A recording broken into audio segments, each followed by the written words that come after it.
gozarán los cielos, gozarán los cielos, gozarán los cielos, y la tierra feliz estará.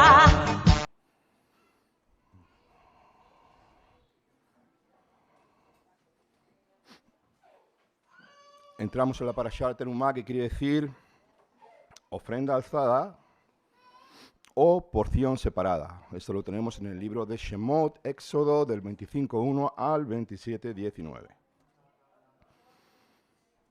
Vemos un pequeño bosquejo. Y del 25 al 1 al 9 dice así, que harás para mí un santuario. Del 25 al 10:40, el arca del pacto, la mesa de los panes y el candelero. Del 26 al 1:37, el mobiliario del tabernáculo. Y del 27 al 1:21, el tabernáculo, el altar y el atrio. Bueno, vamos a hacer un pequeño recordatorio de qué pasó con el pueblo de Israel, por qué el Eterno le pide una ofrenda terumá y de dónde sacó todo lo que va a dar. Después de que Israel estuvo 400 años en la cautividad, clamando por un libertador, llega el momento de que el Eterno saca a su pueblo de Israel. Después que las 10 plagas caen sobre Egipto y Faraón dice que solo Elohim es Elohim, deja al pueblo de Israel marchar. Y cuando Faraón lo deja marchar, salen con una retribución después de 400 años de esclavitud.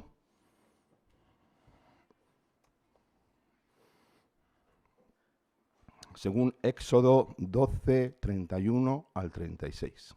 Y dice así: E hizo llamar Moshe y Aarón de noche. Esto es Faraón quien llama a Moisés y a Aarón, y le dijo: levantaos, salid de medio de mi pueblo, tanto vosotros como los Bené Israel, marchaos, servid al Eterno según vuestra palabra. Y en el 35 dice así: Y los hijos de Israel hicieron conforme a la palabra de Moisés, y pidieron a los egipcios utensilios de plata, oro, vestidos, y el Eterno dio gracia al pueblo entre los egipcios, los cuales le dieron lo que pidieron, y así despojaron a los egipcios. Después de haber recibido la Torá, las leyes, en el Sinaí, con todos sus mandatos, después de los 400 años de esclavitud, son sacados de la tierra de Egipto. No podemos perder en ningún momento el enfoque que tiene el libro de Éxodo, Shemot. Bien. Este libro tiene el enfoque profético de la primera redención del pueblo de Israel, pero también la segunda redención para todos los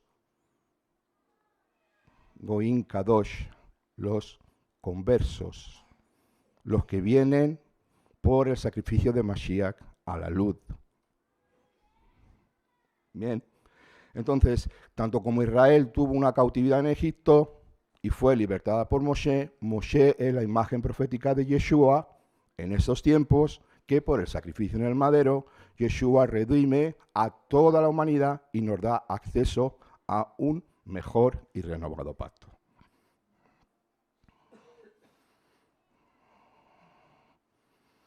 Así dice Shemot 25, del 1 al 9. Y habló Adonai a Moshe diciendo: Di a los hijos de Israel que recojan una ofrenda para mí de todo varón generoso. De corazón recogeréis una ofrenda para mí. Y esta es la ofrenda que recogeréis de ellos: oro, plata, bronce, azul, púrpura, carmesí, lino fino y pelo de cabras. También pieles de carnero teñidas de rojo, pieles de tejones, troncos de acacia. La ofrenda terumá quiere decir ofrenda alzada o ofrenda apartada para un uso santo. Tenía que salir de todo varón para poder darlo alegre y gozoso. Según leemos en el verso 2, dice así: y di a los Bené Israel que recojan una ofrenda para mí.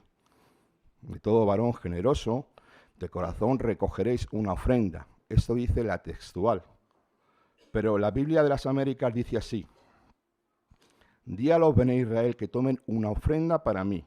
De todo aquel cuyo corazón le mueva a hacerlo, tomaréis mi ofrenda. Quiero remarcar que esto es para que entendamos bien, pues, de qué se trata esta enseñanza y los motivos por los cuales se pide esta ofrenda terumá. La ofrenda tenía que ser dada con un corazón voluntario, alegre y dadivoso, pues iba a ser dado para un uso sagrado, para la construcción del Mishkan, el tabernáculo, el cual iba a ser construido, y eso debía ser hecho para que en la construcción del santuario Elohim mismo pudiera habitar con su pueblo. Así que con la construcción del tabernáculo en el desierto, con este principio básico y elemental, muestra a todo creyente que el Mishkan es una extensión del corazón del pueblo, con la principal finalidad de que el Eterno morara con su pueblo, según 2 Corintios 6, 12 al 16. Dice así: ¿y qué acuerdo entre el santuario de Dios y el de los ídolos? Porque nosotros somos santuario del Dios vivo, del Dios viviente.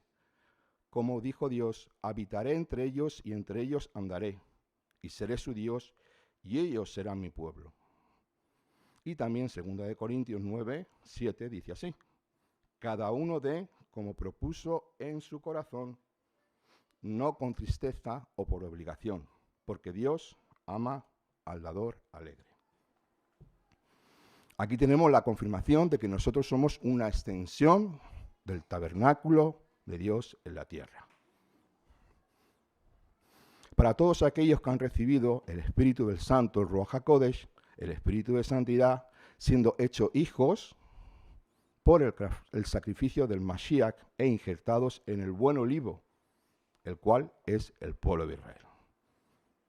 Las ofrendas que el Eterno pide fueron variadas de todo tipo: oro, plata, bronce, azul, púrpura, aceite, pieles de tejón. Pidió para una construcción de una habitación donde él morara. Aquí vemos que todo lo que fue dado a Israel cuando salían de Egipto, Dios Altísimo se lo pedía, según mi entender, estaban preparando el carácter de su esposa y ver cuán agradecido su esposa, lo que es el pueblo de Israel, estaba por haber sido libertado. Porque todo lo que le estaba pidiendo, como hemos leído anteriormente, es suyo. Pues Adonai no necesita nada. El Señor, el dueño de todas las cosas, según el Salmo 24. Pero sí deseaba ver el corazón de esa esposa con la cual él quería trabajar.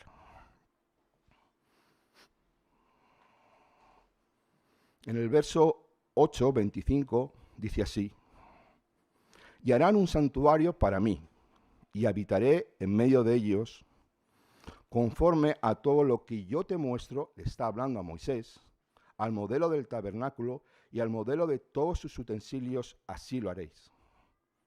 Esto era algo muy importante que debía ser hecho minuciosamente, y ahora un poquito más adelante vamos a ver por qué. También en Hebreos 8:5 nos dice lo mismo: los cuales son figura y sombra de las cosas celestiales, como le fue advertido a Moshe cuando estaba por terminar el tabernáculo. Dice así: mira, le dice, haz todas las cosas según el modelo que te fue mostrado en el monte. Cuando entramos en la construcción del tabernáculo, debemos entender desde el concepto hebreo qué es lo que estaba sucediendo, pues el Eterno quería hacer una casa para su esposa. Este concepto no lo podemos desenfocar. La esposa era en aquel momento Israel, y sigue siendo Israel, y será Israel. Anteriormente, en el Sinaí, en Éxodo 24, el Eterno establece un pacto matrimonial con el pueblo de Israel, donde estaban todos, Moshe, Aarón, Nadab, Abiú, los 70 ancianos que representaban a las 12 tribus de Israel, y aceptaron todos los mandatos y ordenanzas. Todo esto para preparar una casa para su futura esposa, según la tradición israelita. Aquí nos revela el por qué debía ser tal y como le fue mostrado en una visión celestial a Moshe. En Revelación 15:5 dice: después de estas cosas miré y aquí estaba abierto el santuario del tabernáculo del testimonio en el cielo. Y Revelación 21:3 dice así: y oí una gran voz procedente del trono que decía: he aquí el tabernáculo de Dios con los hombres, y morará con ellos, y ellos serán su pueblo, y Dios mismo estará con ellos.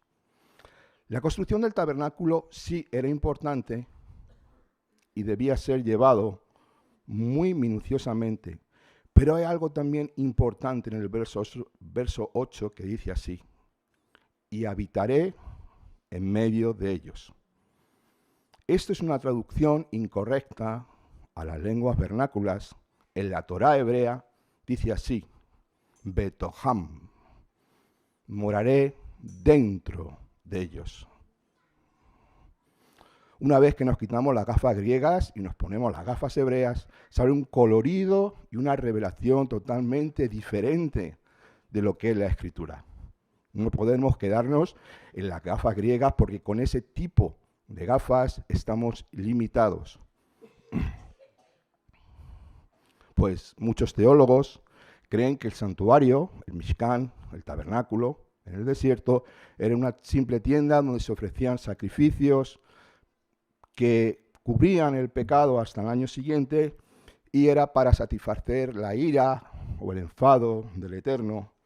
Pero esto trasciende a un nivel espiritual para el ser humano. Gracias a Dios que nos revela, y se muestra a nosotros de una forma individual y comunitaria. Betoham, que es en el hebreo original como está en la Torá, vivir dentro de ellos. Quedémonos con esta palabra porque luego la vamos a ver, que Yeshua lo dice.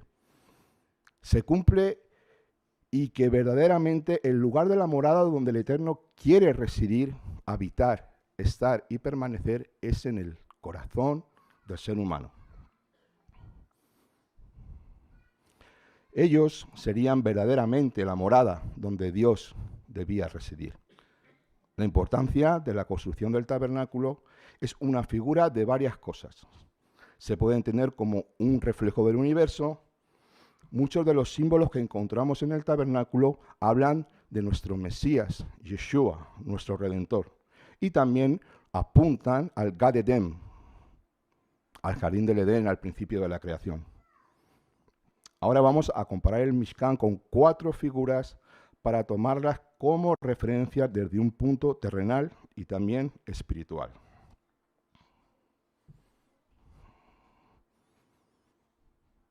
En Hebreos 9, del 11 al 13, dice así: pero habiendo venido Mashiach, sumo sacerdote de los bienes llegados, por medio de un mayor y perfecto tabernáculo, no hecho por manos, es a saber, no de esta creación, ni por medio de la sangre de machos cabríos ni de becerros, sino por medio de su propia sangre, entró una vez por todas en el lugar santísimo, habiendo asegurado eterna redención. ¿Qué entendemos con esto? Que Yeshua, aunque estuvo aquí en la tierra, tuvo sacrificio aquí en la tierra, entregó su vida aquí en la tierra, su sacrificio fue superior entrando en el tabernáculo que está en el cielo, haciendo un sacrificio perfecto, eterno y para siempre. Seguimos. El cuerpo del Mesías. Juan 1:14. Y el Logos se hizo carne Y se hizo tabernáculo entre nosotros. Perdona, Egli, ¿me puedes apagar esta luz? Que es que me refleja aquí en la pantalla. Muchas gracias. Y contemplamos su gloria, gloria como la del unigénito del Padre, lleno de gracia y de verdad. Yeshua bajó a la tierra, se hizo hombre, moró con los hombres, vivió, sufrió, padeció como los hombres. La palabra, el Dabar Elohim, se hizo carne. En Juan 2 también nos habla sobre el cuerpo del Mashiach. Juan 2, 19 al 22.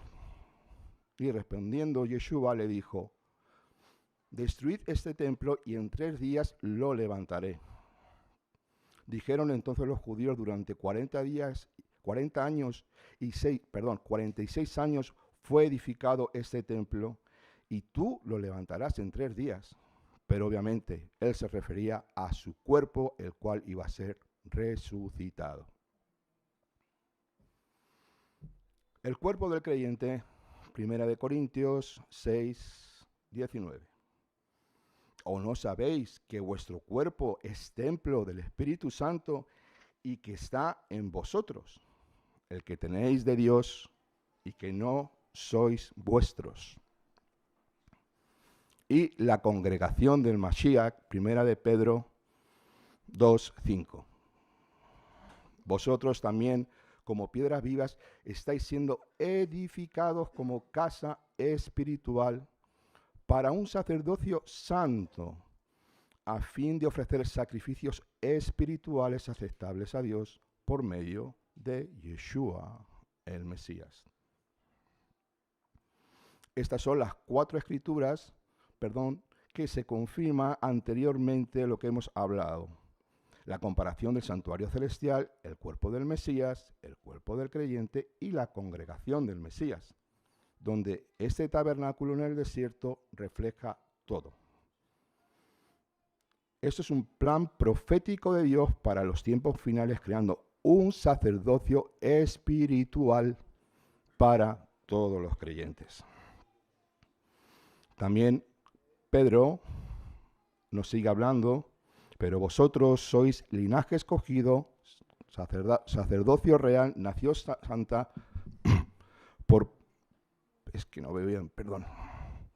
pueblo por posesión, para que proclaméis las proezas del que os llamó de las tinieblas a su luz. Los que en un tiempo no erais pueblo, pero ahora sois pueblo de Dios, los que no habéis alcanzado misericordia, pero ahora habéis alcanzado misericordia. ¿A quién está hablando aquí Pedro? Pedro está aquí hablando a Efraín. Si vemos en la carta, en la introducción, que está dirigido a los judíos dispersos de la casa de Israel por todo Asia Menor, según mi entender, a Efraín, como ya he dicho, que estaba en la dispersión. No quita que más adelante hubieran gentiles que fueron agregados a la iglesia y también fueron injertados en el buen olivo, recibiendo al Mashiach en su corazón.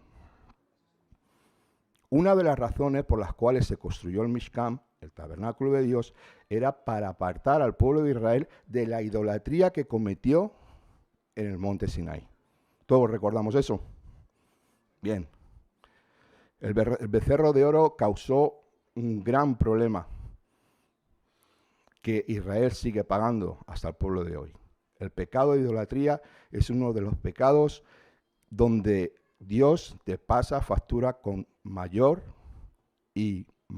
premura y mayor gravedad. No lo dudes nunca, así que ten cuidado con ese tipo de pecado.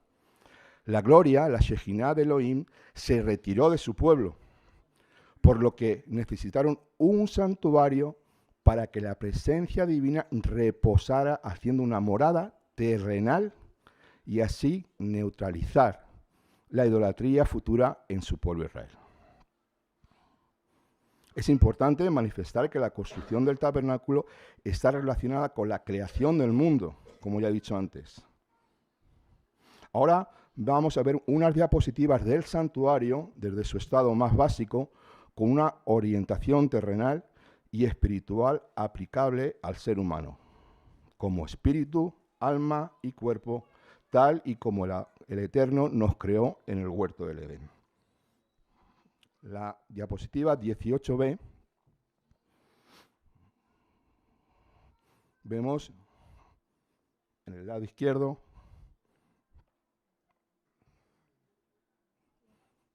entramos al lugar santo primeramente, donde estaba el arca del pacto. Seguimos a la siguiente habitación, al lugar santo, donde estaba el altar de incienso, el candelero y la mesa de los panes de proposición. Y seguimos, ya salimos fuera al atrio, que tenemos aquí una fuente o un lavacro, donde los sacerdotes se lavaban antes de poder entrar al lugar santo y ministrar, y el altar de bronce, que es donde se hacían los sacrificios. Esto es un esquema básico para que tengamos una idea. En la 18c vemos ya un poquito más definido el santuario. En el lado izquierdo volvemos a ver el Arón Kodesh, el arca del pacto, separado por unas cortinas con unos querubines, y delante de las cortinas el altar de incienso, donde el sacerdote hacía las ofrendas. En el lado de la izquierda vemos el candelero y frontalmente vemos la mesa de los panes de la proposición. En la 18d, aquí ya a vista de pájaro, vemos las 12 tribus de Israel acampadas alrededor del tabernáculo, también llamada Ohel Moed, tienda de encuentro. Realmente no era muy grande. Esto tenía más o menos unos 45 metros de largo por 22,5 de ancho. Después que hemos visto estas 3 diapositivas, nos ayudará a entender sobre todo la construcción del tabernáculo y cuál es la importancia y la similitud con el cuerpo humano y la voluntad del Creador sobre el mismo, para poder trabajar con el hombre temporalmente, pues el tabernáculo de reunión era la sombra del Mesías Yeshua, lo que había de venir. Este fue el proyecto de Elohé Israel para el israelita de aquel tiempo. El tabernáculo es un proyecto de 3 partes. El hombre es un ser humano de 3 partes, según nos dice Rabí Shaul en Primera de Tesalonicenses 5:23. Y el mismo Dios de paz os santifique completamente, y todo vuestro ser, espíritu, alma y cuerpo sea guardado irreprensiblemente en la venida de Yeshua, el Mesías, nuestro Señor. El atrio es la imagen del cuerpo humano, es lo que se ve desde el lado de la entrada. El altar del holocausto es el lugar donde se hacían los sacrificios, como hemos dicho antes, y donde entramos a someter nuestra carnalidad. Según Romanos 12, del 1 al 2, dice así: Así que, hermanos, os exhorto por la gran misericordia de Dios que presentéis vuestros cuerpos como sacrificio vivo, santo, agradable a Dios, que es vuestro culto racional. No os adaptéis al mundo, sino sed transformados por la renovación de la mente, para que comprobéis cuál es la voluntad de Dios, lo bueno, lo aceptable y lo perfecto. El lugar santo es un símbolo de nuestra alma, algo que no se ve y que muchas veces se revela contra Elohim, donde mora nuestra razón, la voluntad, la conciencia, el ego, nuestros deseos, y donde muchas veces hay luces y sombras. Esta es la más dura y la zona más difícil de tratar del ser humano. Y finalmente entramos al lugar santísimo, donde mora el Espíritu del Santo, el Ruach HaKodesh, pues Así como en el arca del pacto moraba su espíritu de santidad, así hoy en día mora en nuestros corazones. Obviamente de una forma disminuida.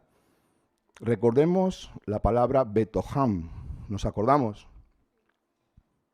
Morar o vivir dentro de nosotros como tabernáculo terrenal, tal y como lo dice Yeshua en Juan 14, 17. El Espíritu de la verdad, el cual el mundo no puede recibir, pues no lo ve ni lo conoce. Vosotros lo conocéis porque mora con vosotros y estará en vosotros. Esta es la promesa que fue establecida donde el Ruach HaKodesh cayó sobre los creyentes según Hechos 2 en la festividad de Shavuot. Cuando el Espíritu de Dios entró dentro de los creyentes en Jerusalén, fueron investidos de poder para quedarse y para morar dentro del creyente, según fue profetizado en Jeremías 31, 33 al 34. Dentro de todo creyente hay una voz que nos confirma esta promesa cumplida llamándonos hijos de Dios. El que ha nacido de nuevo, ha nacido del Espíritu, tiene el testimonio dentro de su espíritu y sabe que es hijo de Dios, según Romanos 8:16. El Espíritu mismo da testimonio con nuestro espíritu de que somos hijos de Dios.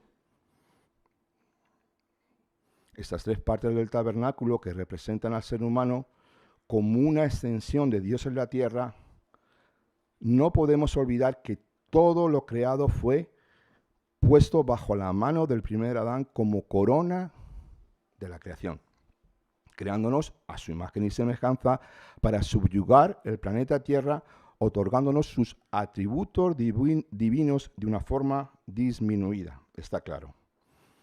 Vamos a ver en la diapositiva 23 un pequeño esquema de comparación entre el espíritu, el alma y el cuerpo. Empezamos por la parte de arriba. El lugar santísimo es la parte más interna del ser humano. Estamos hablando aquí del espíritu del hombre, con la cual podemos comunicarnos con Dios Altísimo, siendo el espíritu donde Elohim se comunica directamente con el ser humano, sin ningún tipo de emociones y con una comunión íntima. Pasamos a la siguiente habitación, el lugar santo, el cual es el alma. Como he dicho antes, el alma del ser humano es el asiento de los pensamientos, emociones, amor, odio, ira, rencor, tristeza, alegría. Yeshua pasó también tristeza. En Mateo 26:38 dice, cuán angustiada está mi alma. Y finalmente vemos el atrio, el cual es el cuerpo, que nos conecta con el mundo exterior, con los 5 sentidos que el Creador nos dio. Estos 5 sentidos son los conductos donde alimentamos nuestra alma, que representa también la cruz diaria, el sacrificio vivo, el cual debemos ofrecer, la cruz del creyente. Pues con el cuerpo pecamos y donde finalmente se desarrolla lo que lleva tiempo morando en nuestra alma. Y es una lucha diaria de sujeción a todos nuestros delitos y pecados, como dice Rabí Shaul en Romanos 7, del 18 al 20.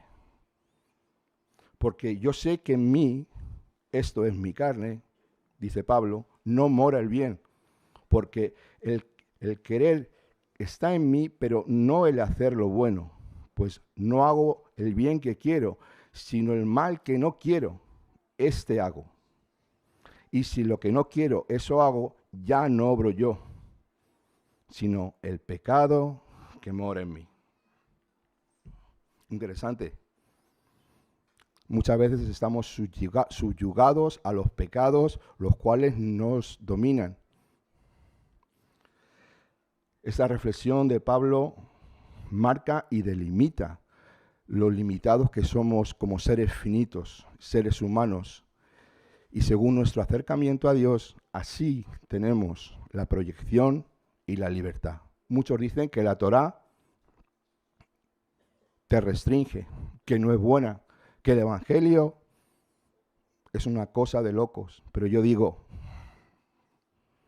todo lo que te restringe, todo lo que te conecta y todo lo que te acerca a Dios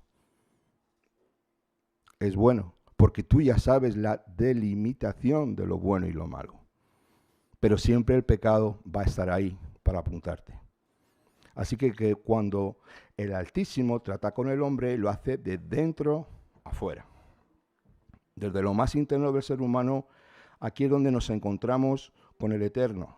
Podemos estar toda la vida intentando mejorar nuestras acciones, suavizarlas, nuestra forma de hablar, pero lo que debemos entender es que hay que atajar directamente dónde está el problema y dónde se incuban los problemas del ser humano, en el alma natural del ser humano. Aquí nos lo dice Marcos 7, 21 al 22, nos lo dice.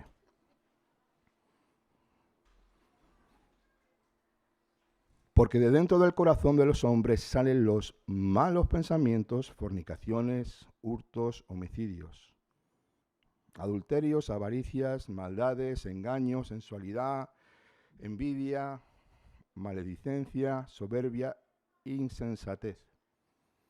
Todos los que estamos aquí, yo el primero, seguramente que hemos pasado por esto alguna vez. Aquí no hay justo ni un uno. Ninguno somos justos. Solamente Yeshua cuando vino.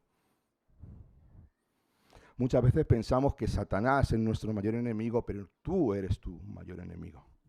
¿Alguien lo sabía? Tú eres tu mayor enemigo, porque tú eres el que abre y cierra las puertas a los deseos de tu carne. Así que no le echemos la culpa a Satanás, porque Satanás muchas veces es un simple muñeco que está esperando a que le abramos la puerta. Así que busquemos cuál es la voluntad de Dios y si permanecemos en ella, Él nos guardará bajo su luz.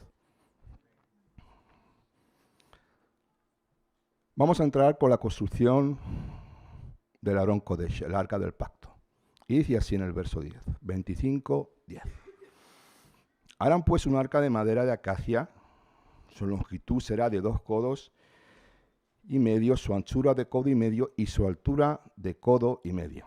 Bueno, estas medidas, traduciéndonos a metros, que nosotros ya lo podamos entender, más o menos 1,11 por 67 de ancho por 67 de alto.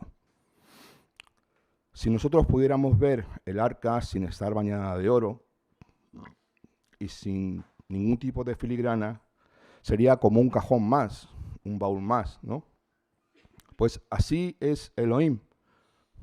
Busca en lo más íntimo del hombre, dentro de su espíritu, para poder tener una amistad con él. Pues nosotros estamos acostumbrados a ver a las personas, qué alto es, qué bien habla, qué bien huele, qué bien. Pero Dios no busca eso. Busca un corazón contrito, humillado y dispuesto para servirle. El caso fue, todos recordamos la historia de David, ese pastorcillo que estaba ahí, que sus hermanos ni su padre le querían, y cuando llegó Samuel a su casa, llamó, los varones, que salgan, porque de aquí va a salir el próximo rey de Israel. Y se presentaron sus hermanos, grandes, fuertes, todo lo que tú quisieras, pero mira lo que dice el Eterno. Y el Eterno dijo a Samuel, no mire su aspecto ni a lo grande de su estatura, porque lo he rechazado, porque yo no miro como mira el hombre, porque el hombre mira lo que hay ante sus ojos, pero Adonai, Yahvé, mira el corazón. Así que el Eterno busca un espíritu dispuesto donde su voluntad pueda ser cumplida. Y no quita la imperfección del ser humano. Él trabaja con nuestra imperfección. Como el arca que fue hecha de madera. Una madera de acacia, pero finalmente era corruptible. Y luego fue recubierta de oro. Se hicieron 3 sarcófagos que luego finalmente fueron cubiertos de oro. Y asimismo esto nos indica la imagen del Mashiach en su humanidad en la madera y en su glorificación como Mashiach resucitado con el oro. Esto lo leemos en 1 Corintios 15, 54. Y cuando esto corruptible se vista de incorrupción y esto mortal se vista de inmortalidad, entonces se cumplirá la palabra que ha sido escrita. Sórbida es la muerte en victoria. ¿Dónde está, oh muerte, tu victoria? ¿Y dónde muerte tu aguijón?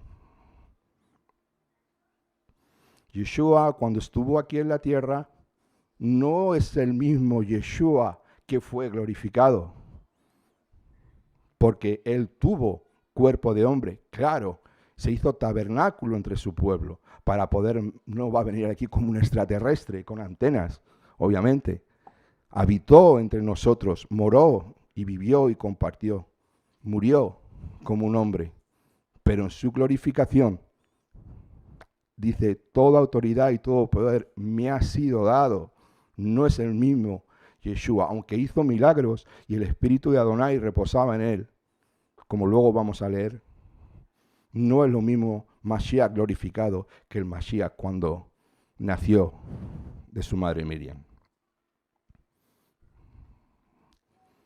Éxodo 25, 11 dice así.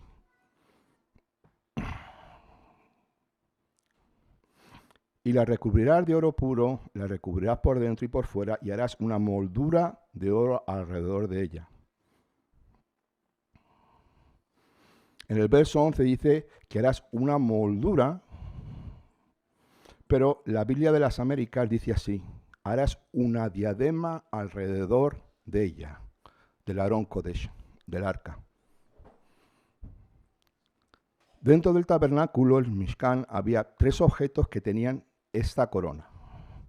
El arca, el altar de incienso y la mesa de los panes de la proposición, según Éxodo 25, 24 y 30, 3, 4. Según nos cuenta el Midrash, estos 3 objetos con sus coronas representan la grandeza dentro del pueblo de Israel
los cielos, gozarán los cielos, gozarán los cielos, y la tierra feliz estará. Se alzará el mar, y todo el mar se alzará. Se alzará el mar, y todo el mar se alzará.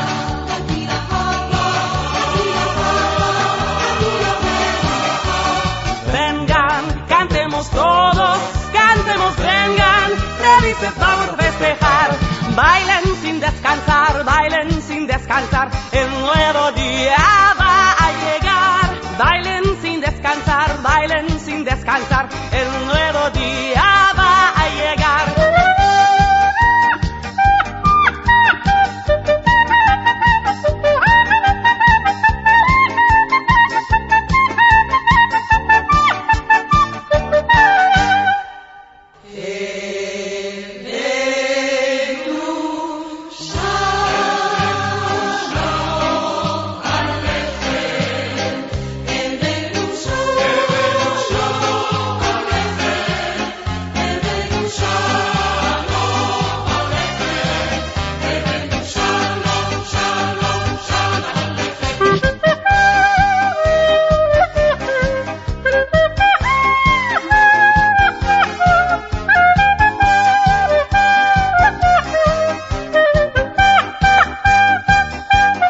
Sea la paz con ustedes, sea la paz con ustedes, sea la paz con ustedes, sea la paz con ustedes, sea la paz.